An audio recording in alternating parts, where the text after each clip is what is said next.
आज हम देखते हैं कि संविधान पर हाथ रखकर शपथ लेकर हमारे विधायक और सांसद भाग जाते हैं।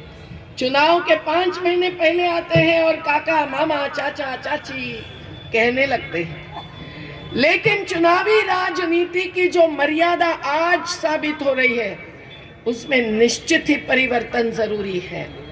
पर हम जन आंदोलनों के साथी चुनावी राजनीति से बाहर रहकर भी संसद बाह्य राजनीति को मानते हैं। राजनीति का मतलब केवल चुनाव नहीं होता है।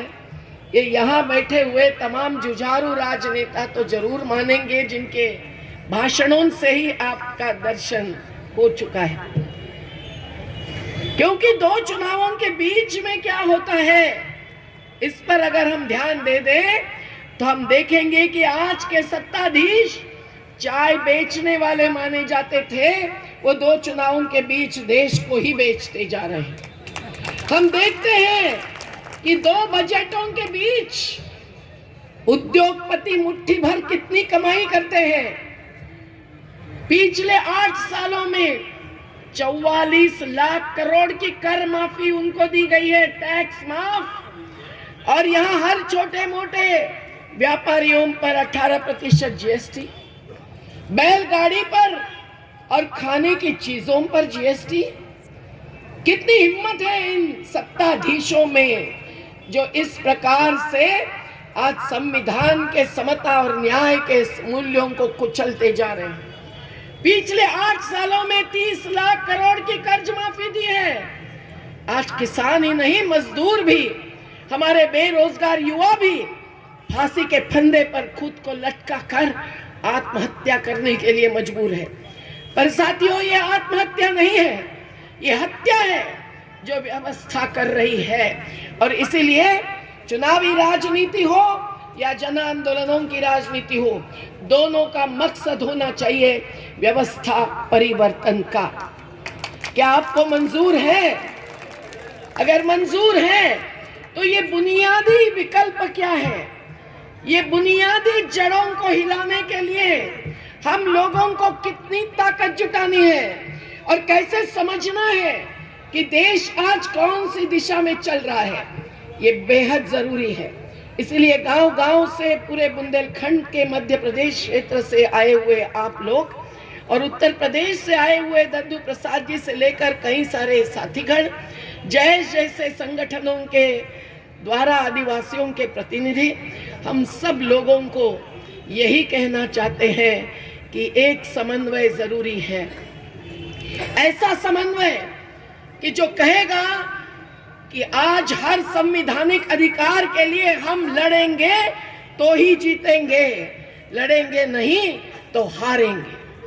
और चुनाव में लड़ना एक बात है जिसके अनुभवी लोग यहाँ बैठे हैं, पर जो चुनौती लेकर जन आंदोलन संघर्ष करते हैं, हमारे 550 संगठनों का संयुक्त किसान मोर्चा 715 किसानों की शहादत देकर जो दिल्ली के डेरे में बैठे थे, वो किसान मतलब जमीन मालक नहीं थे, उसमें भूमिहीन किसान के साथ उससे भी ज्यादा काम करने वाले खेत मजदूर भी थे और महिलाएं भी थी। आज मुझे दुख हो रहा है कि महिलाएं बहुत ही कम संख्या में आई। मैं अकेली मंच पर बैठी हूँ, ऐसा नहीं हो सकता है। जब 40,000 महिलाएं वहां पिछले 8 मार्च अंतरराष्ट्रीय महिला दिवस पर पहुंची थी, जो ट्रैक्टर भी चलाने सीखकर ट्रैक्टर लेकर आई थी, वो महिला भी आज एक शक्ति का आधार बन सकती है अगर हमें व्यवस्था का परिवर्तन लाना है। और इसीलिए राजकुमार सैनी जी को सलाम करती हूँ कि उन्होंने खुद के घर में पहले झांको, अपनी पत्नी, अपनी बेटी बचाओ पढ़ाओ इस नारे से आगे नहीं बढ़ सकती है। अगर हर प्रकार की समता और समानता को हम मानते हैं तो हम लिंग भेद को भी नकारते हैं। ये अपना संकल्प होना चाहिए। साथियों, ये समता की बात आज कहाँ दिख रही है? आज हम देख रहे हैं कि महिलाओं पर कितने अत्याचार हो रहे हैं। हम जब हाथरस में जाते हैं तो कैसी स्थिति दिखाई देती है। एक दलित परिवार को कुछ बीघा जमीन मायावती सरकार ने दी थी, उसको भी खत्म करने के लिए उसी गांव के कुछ चंद जातियों के लोग जो लिंग वर्ग हर भेद को एकत्रित करके हमला करते हैं, उनका सम्मान करने के लिए योगी सरकार के आशीर्वाद से एक जाति की महासभा के लोग आते हैं और उनके घर जाते हैं। जब हम सामने बेटी के घर में बैठे रहते हैं, एक महिला पुलिस आगे आती है और कहती है कि मैं दीदी केवल पुलिस नहीं हूं, मैं एक महिला हूं और इसलिए आपके साथ हूं। पर यही बात कैसी बदल जाती है। गुजरात की एक महिला पर जब बलात्कार होता है, उसके आंखों के सामने उसके मां पर बलात्कार होता है, उसके आंखों के सामने उसका 3 साल का बच्चा कुचल कुचल कर मारा जाता है, परिवार के 13 लोगों की हत्या होती है, तब उसके हथियारों को जेल से छुड़वाकर उनका स्वागत किया जाता है, मिठाई बांटी जाती है। ये कैसा भेदभाव, ये कैसी नफरत, ये कौन से संविधान के तहत मंजूर हो सकती है। लेकिन राजनेता जो इस चीज को आशीर्वाद देते हैं, वो सत्ता की कुर्सी पर बैठकर आज संविधान कुचलने के तहत ऐसी बातों को आगे बढ़ा रहे हैं। हम जब देखते हैं कि जाति भेद किस स्तर तक पहुंचा है, एक बाजू हम मानते हैं कि शिक्षो, संगठित हो जाओ, संघर्ष करो, इस बाबा साहब की सीख को लेकर हम लोग कई सारे अपने बेटों को, बच्चियों को आगे बढ़ा चुके हैं, लेकिन फिर भी ये जाति भात का बीज आज भी गहराई तक लगा हुआ है। हम मध्य प्रदेश के भी जिले जिले में देखते हैं, दलित मोहल्ला होगा तो कोने पर होगा, अगर विस्थापित होंगे तो भी दलितों को ही आखिर तक 37 साल हमारे नर्मदा बचाओ आंदोलन के लड़ना पड़ता है और हमें भी आंदोलन जारी रखना पड़ता है। उनमें मजदूर होते हैं, उनके कागजी आधार नहीं होते हैं, आधार कार्ड पर उनका अंगूठा नहीं चलता है, तो राशन नहीं मिलता है। ये कैसी बात है। लेकिन उसके आगे जाकर जब राजस्थान में एक दलित बच्चा प्यास बुझाने के लिए किसी मटके से पानी पीता है और वो माटला उसके मास्टर के लिए आरक्षित होता है, इसलिए उसको मार पीट कर हत्या की जाती है। क्या आपको मंजूर है? क्या आपको मंजूर है? जो हाथ उठाकर कहेगा वो इसे ही मंजूर नहीं होगा। तो दे दिए एक नारा, जाति भेद छोड़ो, दिलों को जोड़ो। हम ब्राह्मणवाद के विरोध में हैं और ये ब्राह्मणवाद अगर स्मार्टफोन के नाम पर आता है, ऑनलाइन ऑफलाइन कर देता है दलितों को, आदिवासियों को। हमारे जैसे जो जीवन शालाएं 30 सालों से चलकर 6000 पहाड़ी आदिवासी बच्चों को आगे बढ़ा चुके हैं, उन पर सरकार उनको लक्ष्य बनाकर झूठे आरोप लगाती है। पर जरूरी है समझना कि शिक्षा में भी आज ये धर्मांधता और जात्यंधता का बीज रोया जा रहा है। नई शैक्षणिक नीति की समिति को आप जांच करो, धर्मांध शक्ति संस्था उन्हीं से निकले हुए सदस्य हैं समिति में हर कोई। तो समझो भाई साहब और बहनों भी कि हमारे इतिहास को बदलना चाहने वाले वो गंगा जमुना तहजीब का इतिहास भी खत्म करना चाह रहे हैं। वो जाति के आधार पर और भेदभाव के आधार पर नहीं चाहते हैं कि हम एकजुटता होकर संवैधानिक अधिकार, शिक्षा का हो, स्वास्थ्य का हो, रोजगार का हो, शहरी गरीबों के आवास का हो या विस्थापितों के पुनर्वास का हो, पर्यावरणीय जल जंगल जमीन को, नदियों को बचाने का हो, उसके लिए हम लड़े, ये वो नहीं चाहते हैं और इसीलिए वो दीवारें खड़े कर रहे हैं।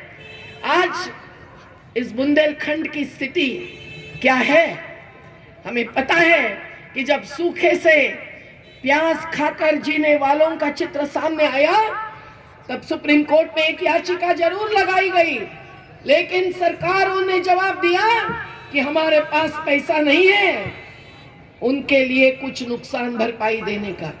आज हर गांव फसल बीमा जितना भरता है उसका हिसाब किसान नहीं करता है। और जब नुकसान होता है, जैसे इस साल भी आपका हुआ है, जब जब अकाली बारिश आती है तो आपको नुकसान की भरपाई नहीं मिलती है।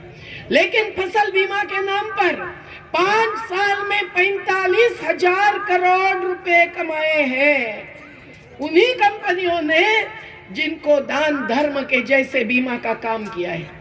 आज ये कंपनियों के राज के तहत पैसा है कि नहीं, पैसा कहां जा रहा है, कौन लूट रहा है, आपको पता है?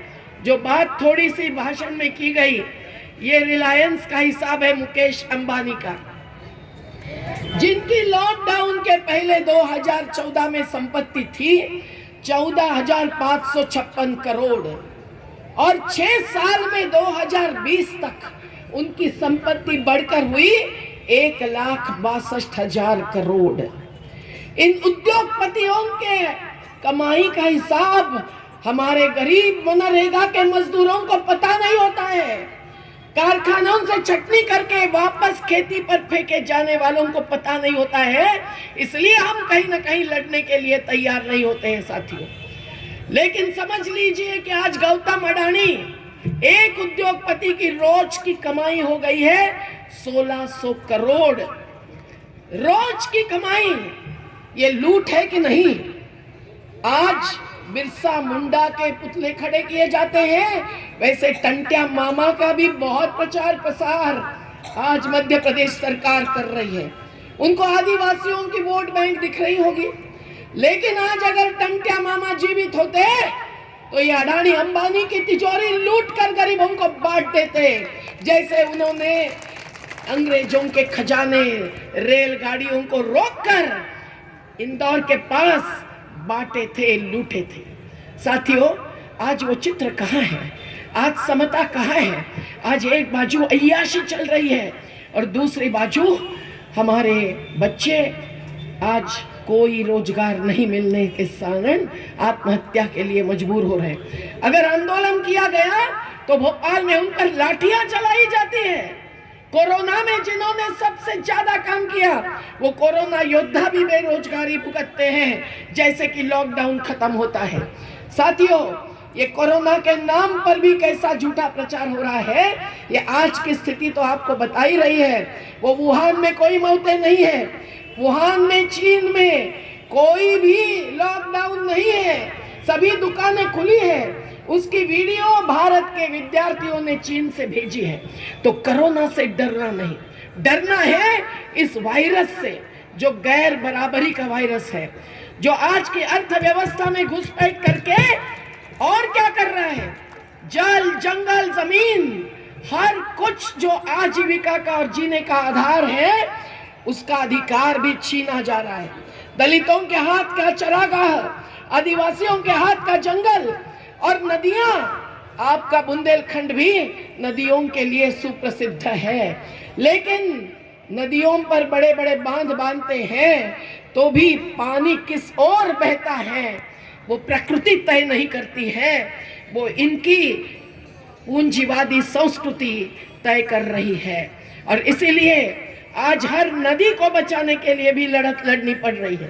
केन और बेतवा की परियोजना जो आपके जिले में आ रही है, बुंदेलखंड 2 राज्यों में बांटा हुआ है, उसकी पहली अभ्यास और जांच हमने की थी।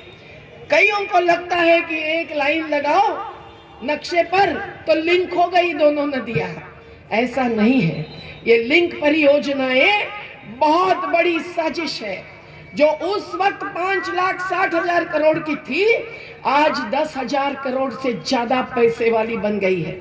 आज आपके केन बेतवा लिंक के लिए 44,000 करोड़ रुपया केंद्र से आने की बात है, लेकिन योजना की मंजूरी में कोई पालन नहीं है कानूनों का। हाँ, जिसमें पन्ना का टाइगर रिजर्व पीटीआर भी 6,000 हेक्टेयर की जमीन गंवाने वाला है, एक बाजू वो उसको मंजूरी और दूसरी बाजू अफ्रीका से चीते लाकर उनको हरिणों को खिलाकर यहाँ देश में रखने की बात घोषणा में आती है। ये कितना विरोधाभास है। प्रकृति की चिंता होती तो आज बक्सवाहा जैसा जंगल 4 लाख पेड़ काटकर नहीं आगे बढ़ाया जाता। छत्तीसगढ़ में भी 10 लाख पेड़ काटकर हसदेव अरण्य का जंगल खत्म करने की साजिश नहीं होती। सभी जगह कौन है? इसके पीछे है हीरे चुनने वाले। वो आदित्य बिरला हो या वो अडानी हो, वो ही करते हैं अपनी मुनाफाखोरी और काम करते हैं खदानों में हमारे मजदूर। कितनी है सम्मान की बात हमारे मेहनत कशों के लिए, जो 95% श्रमिक इस देश के असंगठित मानकर सीमा पर रखे जाते हैं। वो असंगठित नहीं है, वो असुरक्षित है। न प्रोविडेंट फंड, न पेंशन, और जो अभी पेंशन मिला रहे थे उनको भी नई स्कीम ने एक प्रकार से ढकेल दिया है। लेकिन ऐसे किसान, ऐसे मजदूर जो कि अपना एक आवास नहीं बना सकते हैं, फुटपाथ पर रोते रहते हैं, और उनके हाथ से जब छोटा मोटा कार्य छीना जाता है तो बड़े बड़े मॉल्स और बड़े बड़े उद्योगपति ऐसी कमाई करते हैं। खेती उपज को सही दाम के लिए आज भी किसान आंदोलन जारी है। आपको भी अगर गेहूं 18 रुपए के बदले इस साल 22 रुपए किलो में बेचना संभव हुआ तो भी ये मत समझिए कि कायम ये दर बना रहेगा। हमने पेश किया है कानून का मसौदा कि सही दाम चाहिए फल को, सब्जी को, हर उपज को। हमने पेश किया है मसौदा कि हर किसान को, जिसमें पशुपालक है, मछुआरे हैं, मजदूर है, आदिवासी है, वनोपज पर जीने वाले, चरागाह पर जीने वाले दलित हैं, इन सबको हम किसान मानते हैं। ये किसानी बचाने के लिए जो बिरसा मुंडा का प्रकृति धर्म था उसी का पालन करना होगा।